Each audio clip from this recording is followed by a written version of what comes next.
to when I was 20 years old. I had just finished my junior year of college, and I went to Alaska for 12 days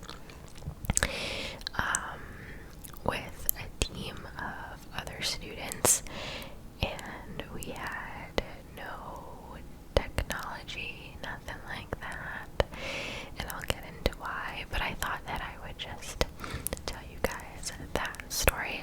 I love story times so much from other channels, but I'm always like, I don't have stories to tell, like my life isn't that interesting, but this is actually something interesting that I did. So I did make like a little ramble video about this back then when I got back home from my trip, but there were a lot less of you at that time, and odds are the majority of you have not seen that video. And I also thought it would just be fun to see like what I remember. So that's what we're gonna do. So without further ado, let's get started. So throughout my junior year, my spring semester, so from January to May roughly, I had been training for this trip. My university that I attended had this organization that allowed you to go on a cultural immersion trip with another team of people. So the way that it would work is you would have to apply for it, answer questions, like little essays, things like that. And I think the way that it worked is you could list on your application your first top 3 or top 5, I don't remember, places that you would want to visit, and they would give you a list of what places were available that semester to travel to. Some were international, but those were obviously more expensive. So I chose to stay like within the country. So you had to answer questions, and then you also had to go on an interview. So it was pretty intimidating for me, at least. But I went through the process, and I don't remember what my other options were. I think I might have written Tennessee, and I don't remember the other ones, but I think Alaska was my number 1. So I somehow was able to get my number 1. And so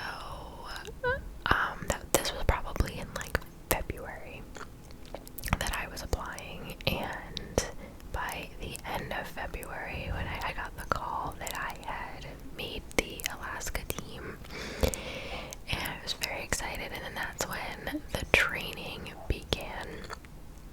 So we would meet, my team and I, it was I don't remember how many of us, maybe 12 to 14, I don't know.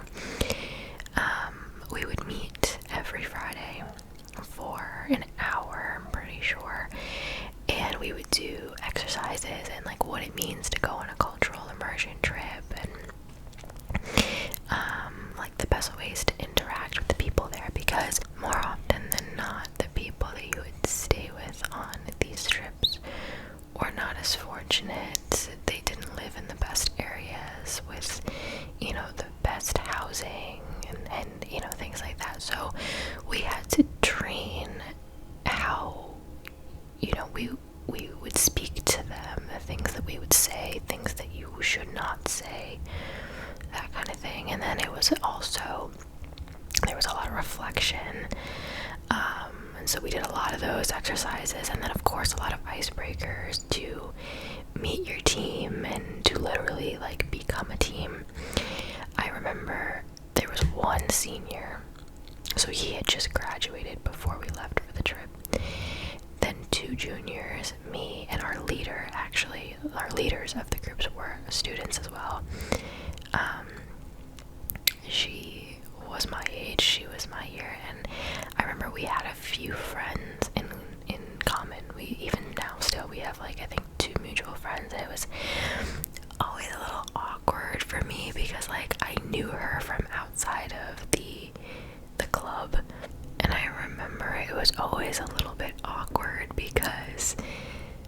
we had to have like you had to have a different kind of relationship with the people in your group. Like they picked people that they knew that you didn't know. Like they wanted you to kind of be strangers with the people in your team. You were not allowed to go to parties together. If you saw each other like at a bar, you couldn't be with each other. There was a 3D rule. You could not drink together, you could not do drugs together, and you could not date until after the trip was over, and then you could do whatever you want with each other. And then the rest of my team, I'm pretty sure, like everyone else was a freshman, which was funny. So most of my team was pretty young, but anyway, it didn't really make that much of a difference. So I remember we met every Friday night at like 8 or 9, which everyone kind of hated. We didn't get to pick our meeting time, but it was the one time that we literally were all free, which was Friday nights.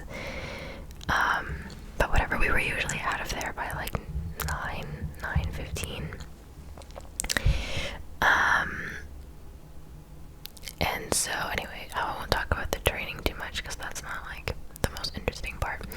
So the whole point of the trip was to be present. So they didn't want us on our phones, they didn't want us doing any of that. So they wanted us to be very, like I said, present with the people that we were staying with and the things that we were experiencing, etc., etc. My lighting, I know, keeps going brighter and darker. It's because of my shirt, I bet you. That's why I don't like to wear black too much when I film, because the contrast of the lighting. Anyway, I'll try not to move too much. So anyway, I will skip to the day that we left. So we left for Alaska very early in the morning. I think we met at our school at like 7 o'clock in the morning. It took us 13 hours to get there, and it took us we took 3 different planes. So we went from our state to Washington, like Washington State, and then from Washington to Alaska. We landed in Anchorage, which is the capital of Alaska. And then from there, we took a small plane, the smallest plane I've ever been on, to Bethel. We went to Bethel, Alaska. And I remember we got to the airport and they let us text our families that we were at the airport and we were getting ready to leave. And then our leader took our phones before we even got on the plane, so we didn't even have entertainment for the flight. And I remember our first plane didn't have TVs like on the back of the seats, so like there was no watching anything, there was no playing games, there was no movies, nothing. Like we were just fending for ourselves. I know I slept for part of the way. One kid brought like things to make friendship bracelets, so he was making us all bracelets, so he was entertained for most of the trip. I think I brought a book or two, and I think that's what kept me entertained. Anyway, so I don't even remember what I did most of the time, but we made it after 13 hours. And I remember we flew over like all these like mountains with the ice caps on them. It looked so pretty. So that's when we started really getting excited, even though we had no idea what we were in for. So when we got there, we were picked up at the airport, the smallest airport I have ever seen. It literally had like one security gate that you would walk through. I don't even think they had a metal detector. I don't think. It was so small. And we were picked up by this woman, I think her name was Susan, if I remember correctly, and her family, they came in, I think, 4 or 5 pickup trucks trucks, so it wasn't like a van or anything that came and picked us up. They picked us up in their pickup trucks. And I remember it started to rain as we got there. We had our luggage in the back, like in the bed of the truck. So a lot of our luggage got wet, but it wasn't too bad. And they drove us to their church, their local church. And just Susan did a lot of, I think her name is Susan, I hope it is. She did a lot of volunteer work there and stuff like that. So that's where we were staying for the 12 days. The church had a little side house with a kitchen and a big open room that they usually keep tables in for like functions and whatever. And we slept on little mattresses, like, I'm not even kidding, this thin, on the floor. And they were very traditional, so the girls slept in there, and then the boys slept next door in these little like schoolhouses that they had, that they used for like children's church and whatever. That's where the boys slept. So there were more girls than guys, so we got the big building. But yeah, we slept on little mattresses that they made us, like, they put us to work, so like we had to go get our own mattresses and carry them into the building and set up where we wanted to sleep. We were not allowed to shower every day because they have to conserve water, so the people there don't shower every day. Well, not all of them, some of them do, but so we were not allowed to shower every day. Originally, we thought that for the whole 12 days, we were told that we were only going to be able to shower, I think, like 3 times or 4 times, something like that. But luckily, so we were like prepared for the worst, but luckily when we got there, they told us that 2 of the priests that like have their own living quarters, they had gone on a trip, so they weren't there, so they were like, you can go use their water. So we were able to shower every other day, which was very nice. They gave us a key to that house to be able to go use their showers, and they also gave us a key to a truck, and they gave us a pickup truck. They gave us a pickup truck and another really old rusty car that we were able to use, which was really nice. We didn't know we were going to get that either. So we were able to get ourselves from point A to point B whenever we needed to.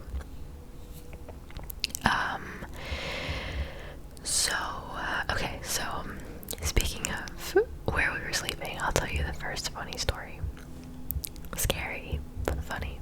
So one night the girls were, we were all sleeping, and the thing about Alaska, at least that part of Alaska, and during that time that we were there in the spring, it doesn't get fully dark at night. It doesn't get dark. It gets to like where it's like dusk, so you can still see.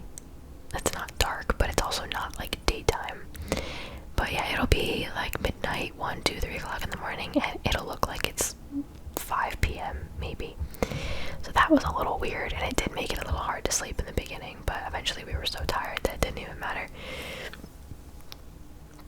So one night, I want to say it was like midnight or something like that, and all the girls were sleeping, whatever. And the way that it worked was the boys didn't have a bathroom, so if it was in the middle of the night and they had to go to the bathroom, they would have to use their key to come into our building, use the bathroom, and then lock the door behind them and go back to where they were sleeping. Well, one night, one of the boys forgot to lock the door. So we're all sleeping. I'm still awake because it takes me a little while to fall asleep, but most of the girls are sleeping. Or all of them, actually. I think I might have been the only one awake. And I hear the door open. And I'm like, okay, one of the boys has to go to the bathroom. Fine. No big deal. But then I don't hear the bathroom door open. But I hear movement, so I look over to the right towards the front door, and there's a dark figure.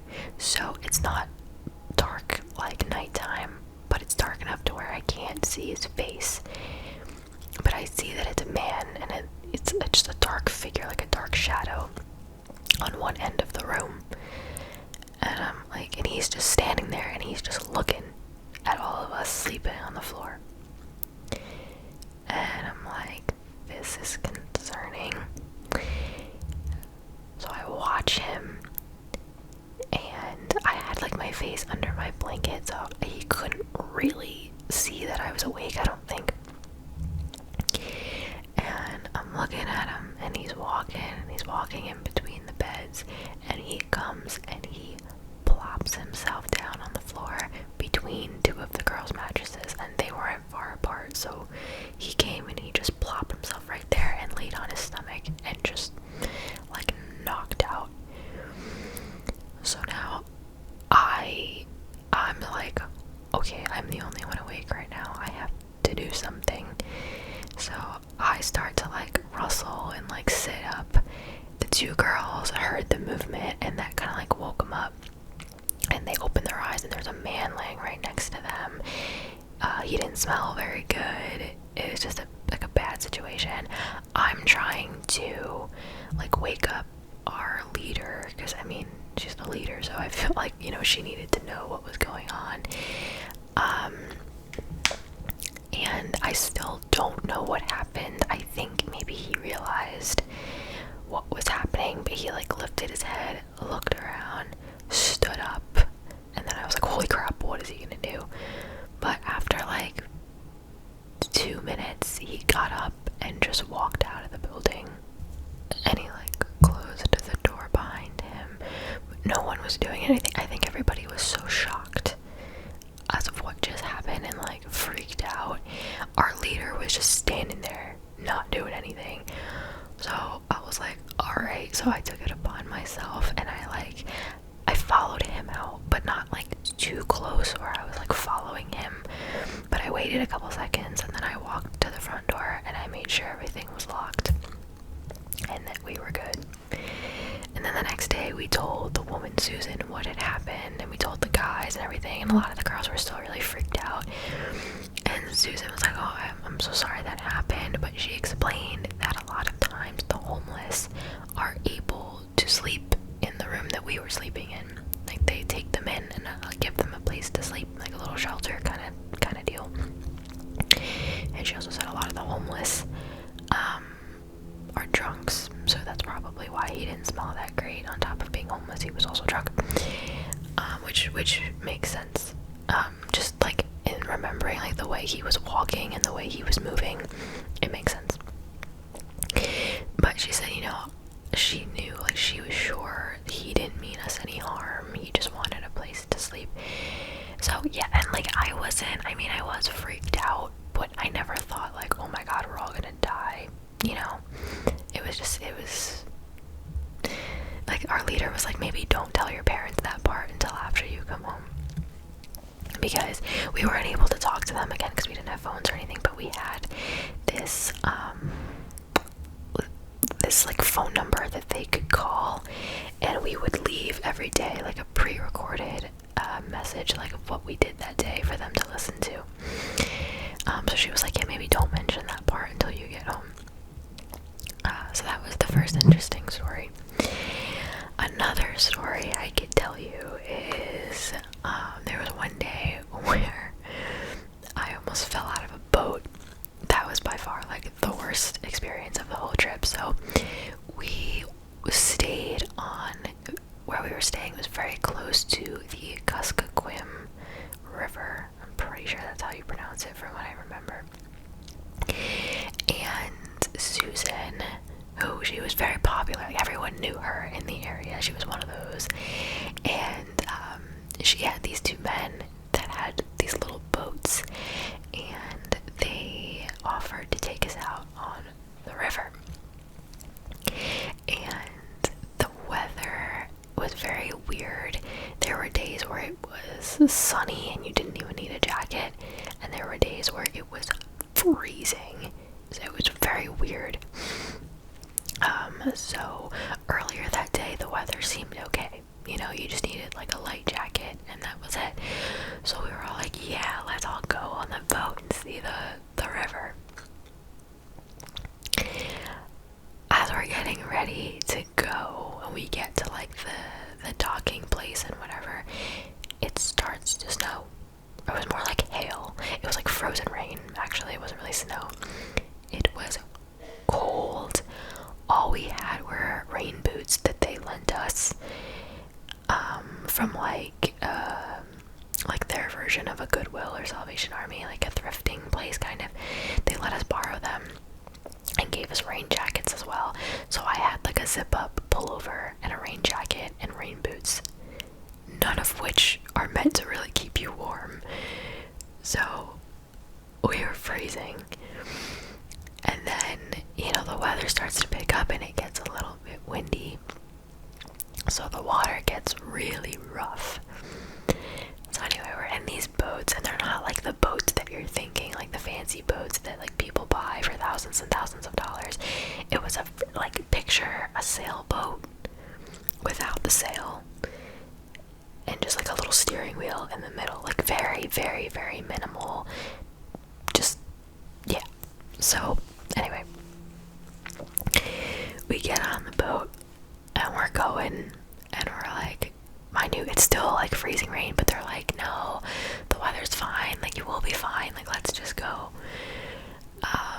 So we get on the boat, and the water was so rough that the boat was literally like bouncing, and it would like hit the water, like the front of the boat would go up and it would hit the water, and we kept doing it over and over again, and there was like nothing to hold on to, really. I was sitting in the middle of two people, so there was literally nothing for me to hold on to at all. At one point, the guy that was sitting next to me literally had to hold me so that I didn't fall out of the boat. Another girl who was so small, like literally 90 pounds probably, she almost fell out, but luckily she was sitting on the end, so she was able to hold herself. I eventually found something in the middle to hold on to, so my arm was killing me. I literally was hanging on for dear life, and I was the photographer for my group, so I had my camera bag in one hand, so I couldn't use both hands. That was stressful, and we made it like halfway towards where they wanted to take us, and then they realized that it wasn't safe, and then they brought us back. It was so, like, I don't even know how to describe how scary and painful it was. And mind you, we're freezing, and if you've ever worn rain boots in the winter time, they don't keep you warm, and rain boots are insulated, so it keeps the cold air in there. My feet, I had 2 pairs of socks, and even then my feet were frozen for hours after we got off the boat. Like, so incredibly painful. And we get back to the church early. We're all like shivering. We literally made one big bundle on the floor of each other. Like, we were just sitting all on top of each other, trying to use our body heat to like thaw ourselves out. And we had one little heater that was like, it was so small, against the wall, and we all like sat in front of it, like tried to dry our socks, and oh, it was so bad. And so Susan, again, she was more like our organizer of like things for us to do, but she wouldn't like go with us, so she would meet us like after every event or whatever. And she came and we told her what happened, and she was like, she saw the weather and she was like, they should not have brought you out there, that was not safe. And she kind of got a little mad at them, and we were like, yeah, we thought that they shouldn't have taken us out either. I mean, the men are fine, whatever, they thought they were doing something nice, and you know, I'm sure that they all live there, so they're used to that weather, and they're used to taking the boats out like that. So they probably just didn't think much of it, but it was too much for us. We couldn't do it. It was too much. But it was certainly an experience that I'll never forget, for sure.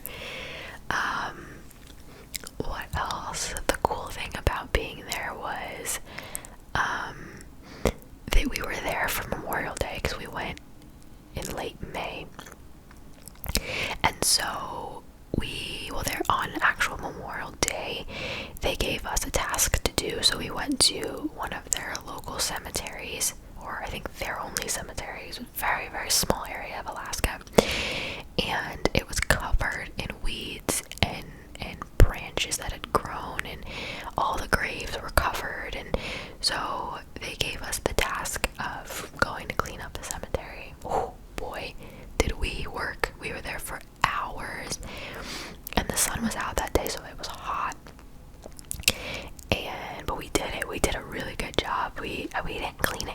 effectively because we would have been there. We probably would have needed 2 days, and they only gave us 1 to do that. So I would say we cleaned about 3/4 of it. We worked really hard, and we did a really good job. And so that was a nice feeling to be able to do that for them on Memorial Day. And then as our reward, we were invited to the local VFW, which is like the Veterans of Foreign Wars, where it's like they have pool tables and a bar, and that's where all the veterans can go and, you know, enjoy each other's company. They have those all around the country, and we were invited to go, and so we went, and they ordered pizza for us, but their pizza was actually, it was pretty good. They didn't give us alcohol, obviously, but they, you know, gave us like soda from behind the bar and stuff like that. And then later on, they had a barbecue at the VFW where all the locals came out, and they had hot dogs and, you know, all the normal barbecue stuff and chips and all that. And it was cool because a lot of the local people like our age were there, and so we were able to like meet them, and so that was cool. A lot of kids running around, so that was a really fun day. Experiencing their food was definitely my favorite part. I mean, it was nothing like crazy different, but for me, before the trip, I wasn't into seafood. Seafood actually like freaked me out. I didn't like it. I didn't like the fishy taste. And my friends and family were all making fun of me. They were like, you don't like seafood, and yet you're gonna go to Alaska for 12 days, because that's, like, they eat a lot of fish over there, and they fish for their own food and all that. And now I love seafood, and I think it's a big thanks to that trip.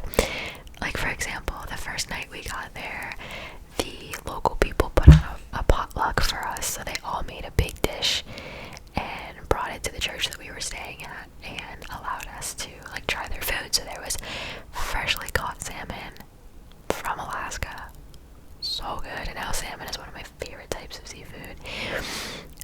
What else did they have? They had like oh man, I don't even remember. This was like 3 years ago, guys, at this point, or 4 years ago, I don't remember. But it was a lot. We learned how to scale and cut our own fish, which kind of freaked me out at first, but then it was kind of fun. And it was all fish that they had caught themselves. And it was really cool. It was, we were forced to like really like be in nature and like go hiking, go out on boats, go out on the river. We were not allowed, I forgot this, no makeup, because you couldn't really bring it on the flight with you. You couldn't check a bag. So for the 12 days, the only bag that you could bring had to be like a carry-on. We couldn't bring hair tools. So yeah, it was 12 days, no makeup, not doing my hair. I was able to bring like a little bit of like a serum, and I would just put it in my hair overnight and like braid it, and then that's what I did with my hair. No makeup, which took me a while to get used to. I was very self-conscious because I have like, you know, my acne scarring and whatever, or like a breakout every now and then, and excuse me, and I'm not used to like letting people see that, so that was definitely, that took me a lot to get used to, but in the end it was kind of nice. It was like very low maintenance. And what else can I tell you from the trip? I feel like we did so much. They did invite us to go to their mass on the Sunday that we were there, but they didn't force us. They were like, you know, if you want to wake up early and come next door to the church for mass, you totally can. I didn't go, and I don't know why. I don't remember why. I'm sure I had a reason, but I don't remember why. I wish I did, though. I wish I had experienced that. We were able to go to their stores because we had to buy some of our own food, and everything is so expensive over there. Not like Alaska in general, but just like in Bethel, Alaska, because the only way you can get to Bethel is if you take a boat or if you take a plane. It's like an island kind of deal, sort of. So everything, all their goods that are brought to their supermarkets have to be shipped overseas, like over water. And so like diapers, I think a gallon of milk was like $8 or like something like crazy like that. Everything was so expensive, and like a lot of people don't make that much money, so I'm like, how are you all living? It was like crazy. So that was kind of sad to see, but what else? We had to make pretty much all of our own meals, and we were all in charge of like, okay, who's gonna cook breakfast this day, who's gonna cook dinner this day, who's gonna wash the dishes, like all that.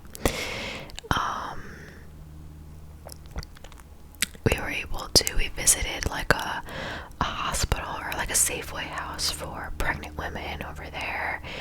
We went along the river on another day to go to this abandoned village, which was kind of creepy. Like literally not a soul there, but the buildings are still there, and it's messy obviously because it's been abandoned for years. We saw that. We went to visit a local high school when it was closed. They let us walk through the high school there, which, I mean, it looks just like a regular high school, but it was cool to like see what their high schools were like over there. Basketball was pretty big over there. It was a really nice school. What else? It was a really cool experience. It was hard, you know, the no technology, being so out of touch with what was happening at home with our friends and our family, and you know, we had no idea. We had no communication with the outside world. It was just us in our little bubble in Alaska. But it was an experience that I will never forget. It was so much less like stressful than, you know, just the constant like emphasis on like social media and entertainment and who's posting what and who's doing what, and you know, keeping people, you know, up to date on what you're doing on your story, and just like that stuff can get really stressful. I don't know if it's just me, but like not having to deal with that for 12 days was so nice. I almost like had a little anxiety about turning my phone back on because I knew like all the notifications of 12 days worth of notifications just all came flooding in at once, and it was like, it was a lot. But like imagine if we had had our phones on that trip, we would have been wanting to take pictures of everything, post pictures of everything, and then that would have taken away from the experience. So it was hard not having the technology, but I'm glad that it was that way.